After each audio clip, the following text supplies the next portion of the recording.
What is the significance of light in our lives, and how does it relate to Surah An Noor 2435? Surah An Noor 2435 is one of the most profoundly mystical and symbolic verses of the Quran, often called the Ayat an-Nur, or verse of light. This verse reads a period. Allah is the light of the heavens and the earth. The example of his light is like a niche within which is a lamp. The lamp is within glass. The glass as if it were a brilliant star, lit from the oil of a blessed olive tree, neither of the east nor of the west, whose oil would almost glow even if untouched by fire. Light upon light. Allah guides to his light whom he wills.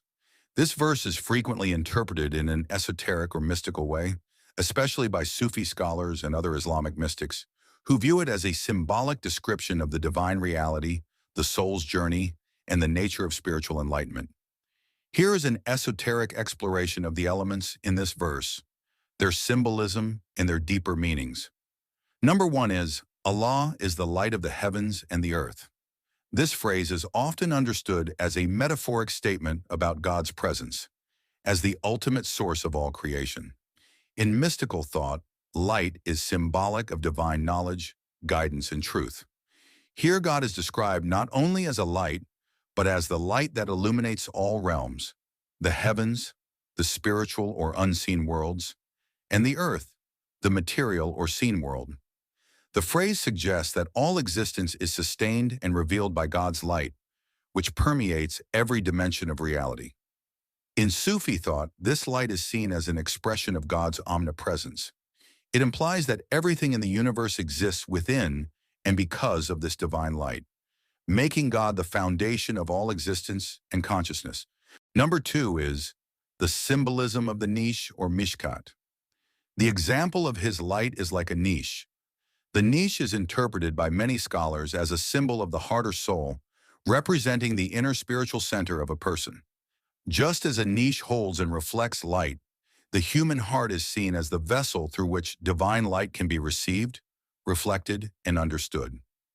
In an esoteric sense, this niche can represent the space within the soul that holds the potential for divine connection.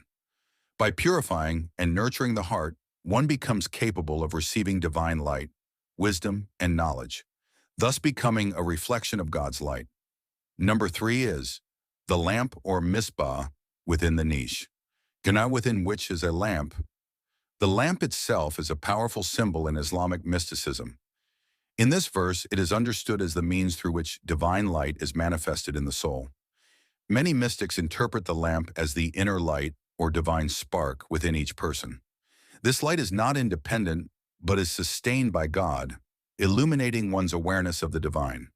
Some Sufi interpretations equate this lamp with the intellect, or the ruh, spirit, which when kindled by divine knowledge, shines within the heart. In a practical sense, the lamp can represent one's awareness or consciousness, a medium that allows divine understanding to shine forth. Number four is the glass or zujaja, the spiritual transparency. The lamp is within glass. The glass around the lamp symbolizes purity, clarity, and the transparent medium of the soul. This glass has been described as a brilliant star, indicating its brightness and the beauty of a purified soul. In esoteric terms, the glass represents a person's refined, transparent nature, which allows divine light to shine unimpeded. Just as glass needs to be free of impurities to transmit light fully, the soul needs to be purified of ego and worldly attachments to allow divine knowledge and guidance to flow freely. When the self is purified and clear, it becomes a vessel for divine illumination, capable of reflecting God's light with purity and brilliance. Number five is the blessed olive tree, the source of the light. Lit from the oil of a blessed olive tree, neither of the east nor of the west.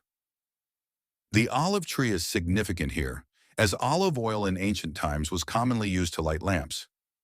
This blessed tree, neither of the east nor of the west, represents a source that transcends ordinary physical or geographical boundaries. In a spiritual context, this implies that the divine light comes from a source that is beyond worldly distinctions, symbolizing the transcendental nature of God's guidance and wisdom. The olive tree's description also suggests universality and neutrality. It is neither limited by dualities nor confined to specific categories. In esoteric thought, this represents the fitra, or the pure original state of human nature, which is predisposed to receive divine light. The mystical message here is that divine knowledge transcends all cultural, physical, and intellectual limits, and is universally available to those with a heart receptive to it. Number 6 is oil that almost glows by itself, whose oil would almost glow even if untouched by fire. The phrase about the oil glowing by itself suggests an inherent potential for illumination and enlightenment within each soul. In esoteric terms, this means that each person has an inner potential, a predisposition towards divine light, and can reflect God's wisdom even without external influence. This notion aligns with the concept of fitra in Islam, which posits that every person is born with an innate inclination towards goodness and truth. It also speaks to the mystical idea that the soul, by its very nature, yearns for and resonates with the divine. Number 7 is light upon light, or Nur an-Nur. This phrase can be interpreted as layers or stages of enlightenment that occur as one progresses spiritually. Each level of insight or spiritual understanding builds upon the previous one, leading the seeker deeper into divine wisdom. Light upon light implies an infinite progression toward deeper knowledge, understanding, and unity with the divine, suggesting that the journey to God is eternal and boundless. For mystics, light upon light reflects the belief that spiritual illumination is cumulative, often coming in stages as one purifies the heart, grows in knowledge, and deepens in love and devotion to God. Number 8 is Allah guides to His light whom He wills. The final part of the verse emphasizes divine guidance as the source of enlightenment.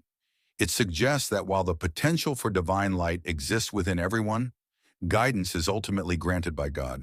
This doesn't imply arbitrariness, but rather that divine grace and guidance flow naturally to those whose hearts are prepared and receptive. This underscores the humility of the seeker, recognizing that all spiritual growth and enlightenment come by God's will and mercy. In esoteric teachings, this reinforces the idea that the seeker's role is to prepare and purify themselves, making their heart a clear vessel for God's light. Mystical themes and symbolism in Ayat An Noor. In summary, Surah An Noor 24:35 presents several key mystical themes. First, God as the source of all illumination. This verse portrays God as the universal light, a concept that extends beyond physical light to the light of knowledge, consciousness, and spiritual truth. 2. The inner journey and spiritual purification. The niche, lamp, and glass symbolize aspects of the soul, suggesting that enlightenment requires inner work, including the purification of the heart. 3. The soul's divine potential. The glowing oil represents the soul's innate predisposition toward divine truth, implying that spiritual awareness is both a gift and a natural aspect of human nature. 4. Divine unity and transcendence. The blessed olive tree, neither of the east nor of the west, points to the universal and transcendental nature of divine wisdom, which transcends worldly categories. 5. The path of enlightenment as infinite. Light upon light suggests that spiritual growth and understanding are continuous, with each level of knowledge leading to further, more profound insights. 6. Divine grace as the source of guidance. Ultimately, enlightenment is a gift from God, and the spiritual journey requires both personal effort and divine grace. Ayat An-Nur invites readers to see life as a journey of unveiling and deepening connection with the divine light that permeates existence, encouraging a life of devotion, self-purification, and spiritual striving. This mystical verse is a guide to recognizing that God's light is not only around us, but within us, accessible through an inner journey of love, surrender, and enlightenment.